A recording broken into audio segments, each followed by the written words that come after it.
Elon Musk's Department of Government Efficiency continues its assault on the federal government, with DOJ staffers visiting the headquarters of the National Labor Relations Board today. NBC News witnessed 3 young men in business attire, one of whom introduced himself as Justin, being greeted by the board's chairman and general counsel. This comes just one day after a whistleblower alleged in a statement that DOJ caused a security breach at the NLRB and may have illegally removed sensitive data.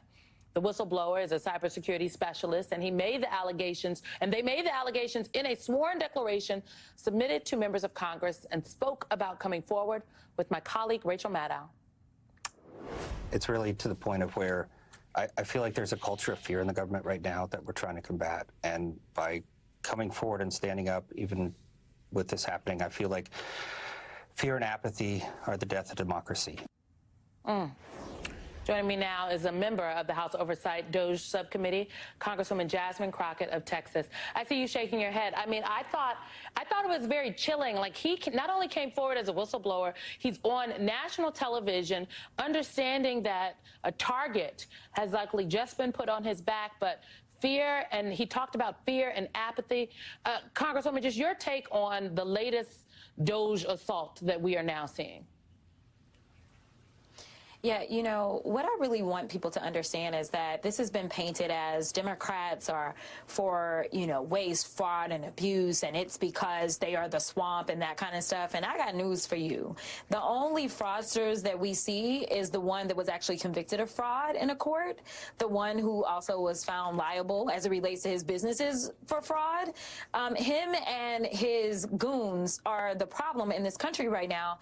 And it is so sad when you have a government worker who literally knows that he's going to have a target on his back, but he believes in something bigger than himself. He believes in the ideals of this country. He believes in democracy, and he knows what that means. He knows that it's more than waving a flag and saying that you're a patriot, but it's coming forward and doing the right thing. And right now, the only thing that I'm asking of Americans, no matter what party affiliation you normally associate with, is to decide that you're going to be on the side of right. And right now, everything about this administration is wrong.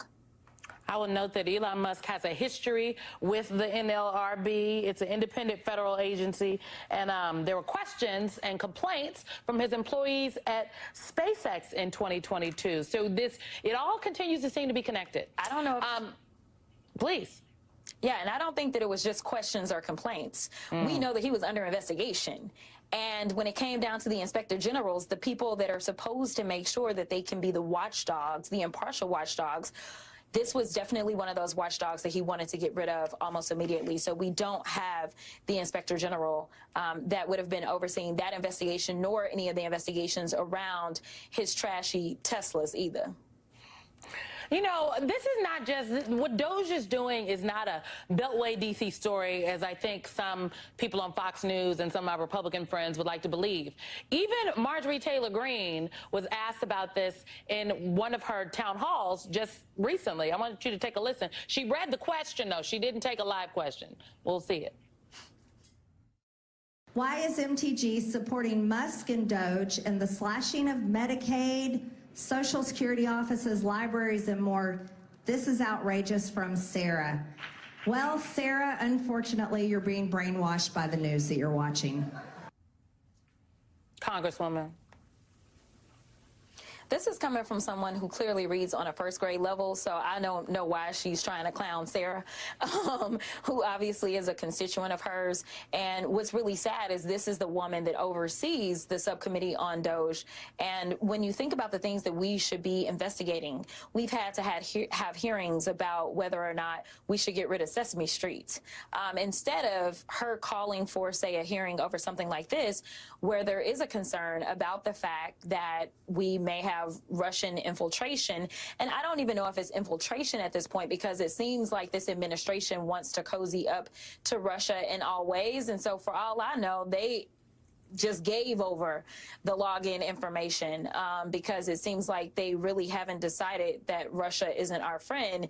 Instead, they've done things like gone after Canada and Mexico. So it is unfortunate that we are talking about issues that have to do with our safety, that have to do with our privacy. And we have an administration that I honestly don't know if they're in cahoots or not. Congresswoman, I have about like 30 seconds left, but I'm sure you got to hear a bit of my conversation with David Hogg. The line right now that is developing within the party are people who are willing to fight and people who don't want to take some extreme tactics. What's your take on the situation? Listen, one of the things that I was really happy about was when I looked to see how Q1 worked out for certain people. And what we saw is that I had a historic quarter along with AOC, along with Bernie, along with Senator Chris, I'm blanking right now. Chris Murphy. But I wanted, yes, Chris Murphy.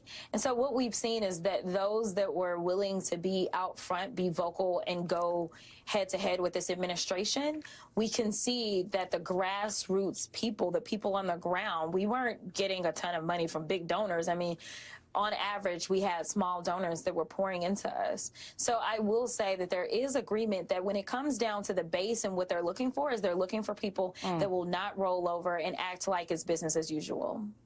Representative Jasmine Crockett.